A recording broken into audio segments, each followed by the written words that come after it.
Hello everyone, this is रोली पांडे। ये हमारा 6th year PYQ है इंग्लिश पेडागोजी का। अभी तक हमने 5 ईयर की पीवाईक्यू कंप्लीट कर लिए हैं, तो स्टार्ट करते हैं।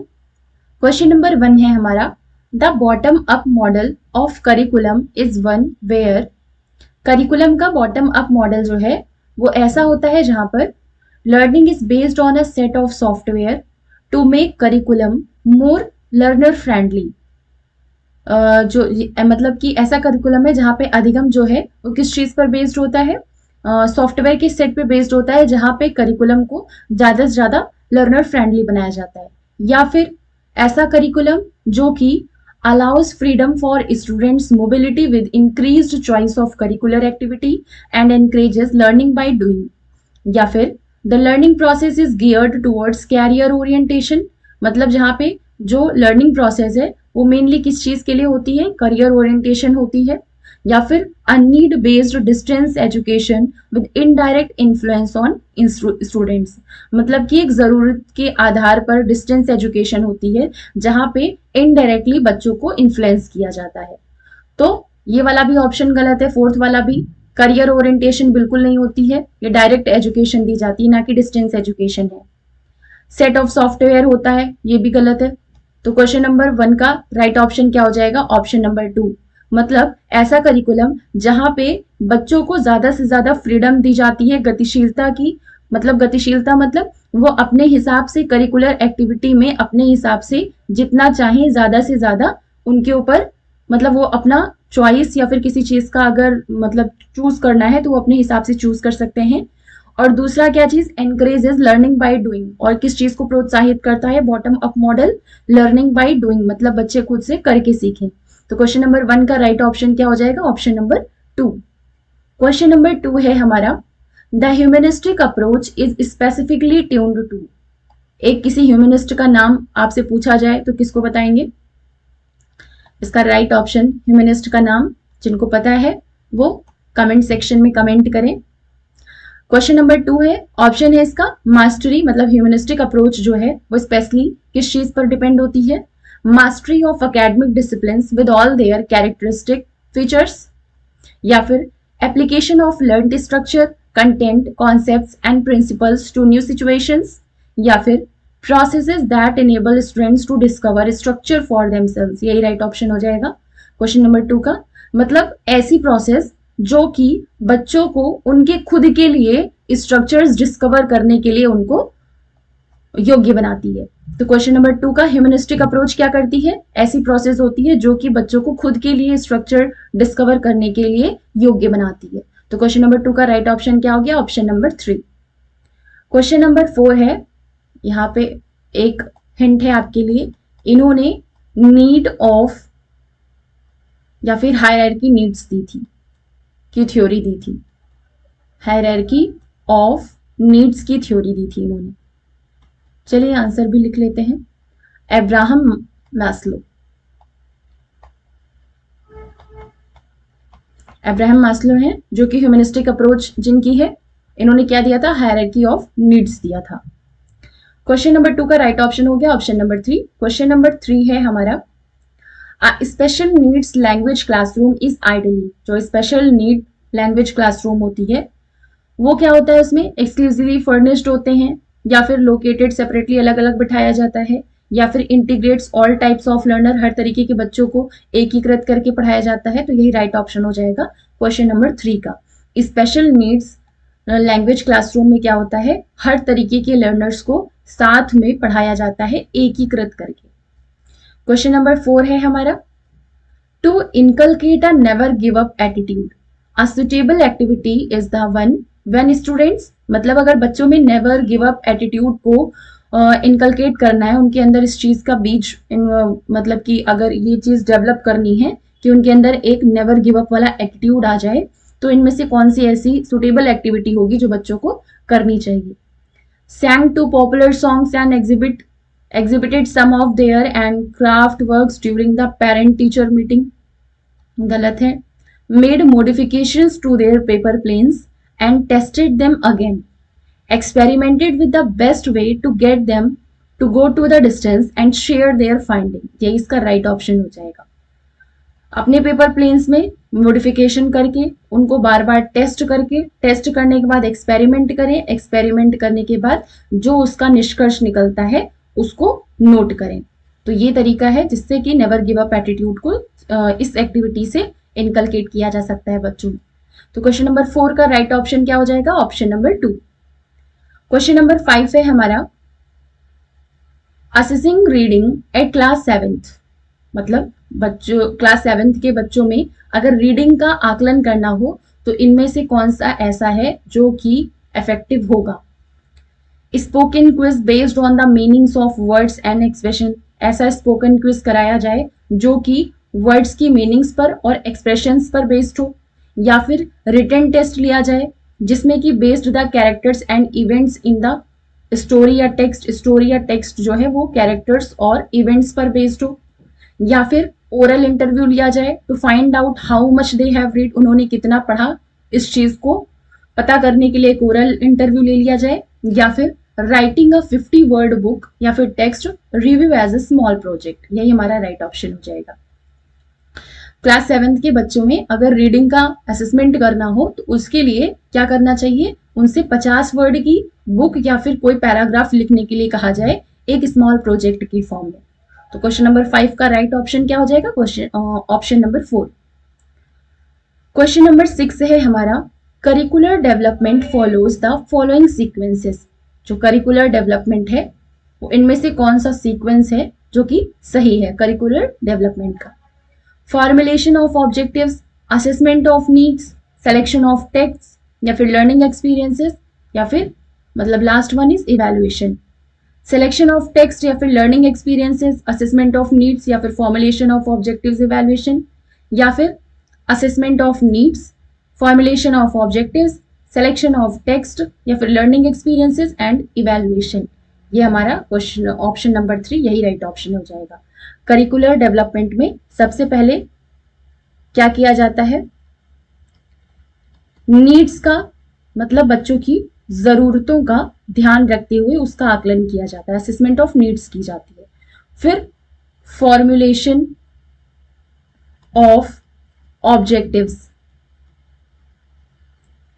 मतलब जो उद्देश्य है उनको प्राप्त कैसे करना है उसका फॉर्मुलेशन किया जाता है। उसके बाद सिलेक्शन ऑफ टेक्स्ट या फिर लर्निंग एक्सपीरियंसेस,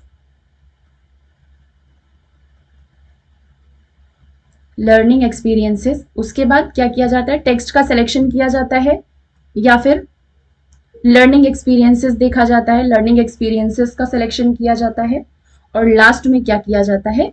इवैल्यूएशन किया जाता है।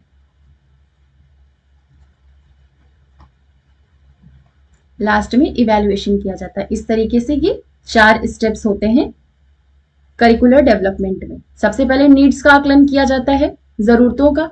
उसके बाद जो उद्देश्य है उनका फॉर्मुलेशन किया जाता है, फिर लर्निंग एक्सपीरियंसेस को सेलेक्ट किया जाता है, उसके बाद इवैल्यूएशन किया जाता है। तो क्वेश्चन नंबर 6 का राइट ऑप्शन क्या हो जाएगा? Option number 3। क्वेश्चन नंबर 7 है हमारा the learning experiences that offer a vicarious experience. मतलब to learner, learning experiences that offer a vicarious experience to learner are. मतलब कि जो लर्नर है, जो बच्चा है, उसको शानदार अनुभव मिले तो उसके लिए लर्निंग एक्सपीरियंस क्या होना चाहिए?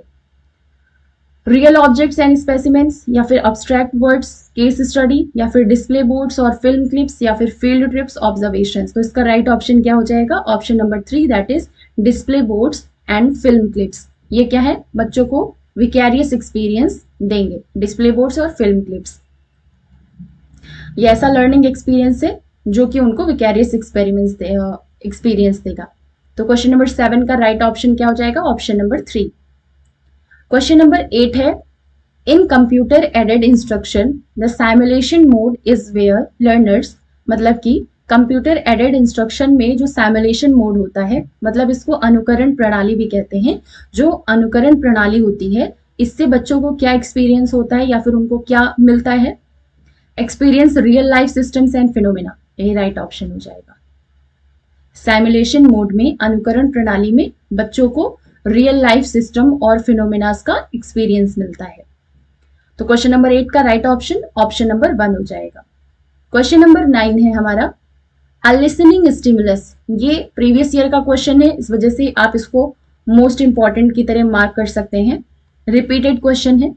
इसका राइट ऑप्शन बताया था presents and information gap activity such as giving directions, मतलब कि 4 तरीके की लिसनिंग लैंग्वेज की 4 स्किल्स होती हैं जिनको LSRW कहते हैं।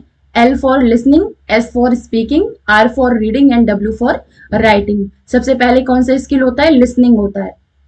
तो लिसनिंग किस चीज को प्रोत्साहित करता है? लिसन, कोई भी चीज अगर कोई सुन रहा है तो सुनने के बाद क्या होता है, वो अपनी इंफॉर्मेशन गैप एक्टिविटी को दूसरों के सामने प्रेजेंट करता है जैसी डायरेक्शन उसको मिली होती है।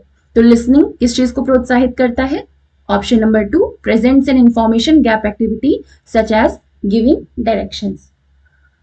क्वेश्चन नंबर 10 है हमारा the interactional routine during speaking assessment include, मतलब कि जब स्पीकिंग का आकलन किया जा रहा हो तो उस टाइम में इंटरैक्शनल रूटीन में क्या इंक्लूड होता है?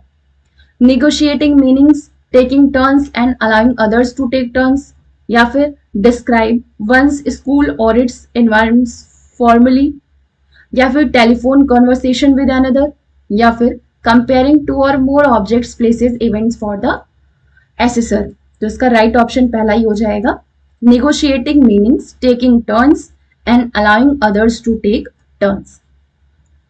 क्वेश्चन नंबर 10 का राइट ऑप्शन क्या हो जाएगा? Option number 1। क्वेश्चन नंबर 11 है हमारा रिट्रीवल स्किल। रिट्रीवल का मतलब क्या होता है? पुनर्निर्माण।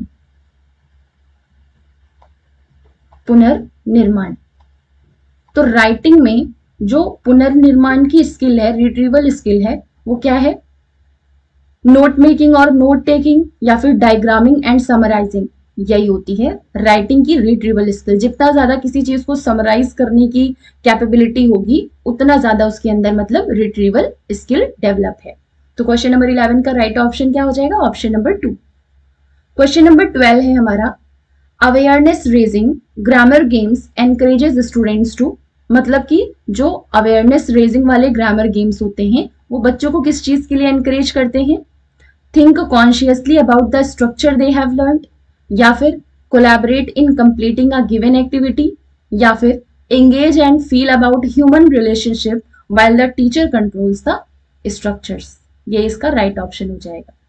अवेयरनेस रेजिंग जो ग्रामर गेम्स होते हैं वो बच्चों को किस लिए प्रोत्साहित करते हैं? कि वो इंगेज हो और फील करें ह्यूमन रिलेशनशिप को जब टीचर स्ट्रक्चर को कंट्रोल कर रही है। तो क्वेश्चन नंबर 12 का राइट ऑप्शन क्या हो जाएगा? Option number 3। क्वेश्चन नंबर 13 है हमारा language acquisition is the memorisation and use of. Acquisition का मतलब क्या होता है? अर्जित करना। तो भाषा अर्जित इनमें से किस तरीके से की जाती है, या फिर भाषा अर्जन में इनमें से कौन सा चीज आता है? मेमोराइजेशन और नेसेसरी वोकैबुलरी का यूज करना, या फिर involves a systematic approach to the analysis and comprehension of grammar as well as to the memorization of vocabulary, या फिर refers to the process of learning a native or a second language because of the innate capacity of the human brain। यही हमारा right option हो जाएगा, option number 3। भाषा अर्जित करने का मतलब क्या होता है? ये एक ऐसी प्रोसेस होती है लर्निंग की जिसमें कोई भी नेटिव मतलब जो लैंग्वेज उनको खुद आती हो बच्चों को, या फिर सेकेंड लैंग्वेज, इन दोनों का इननेट कैपेसिटी होती है ह्यूमन ब्रेन में, इसी को भाषा अर्जन कहते हैं।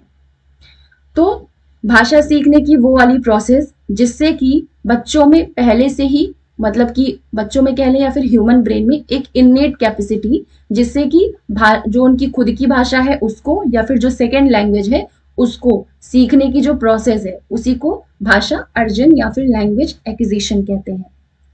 क्वेश्चन नंबर 14 है हमारा Noam Chomsky's reference to deep structures means a hidden set of grammatical rules learned through intensive study, या फिर जहां भी नोम चॉम्स्की की बात आती है वहां जहां भी यूनिवर्सल ग्रामर का ऑप्शन है वही आपका राइट ऑप्शन हो जाएगा।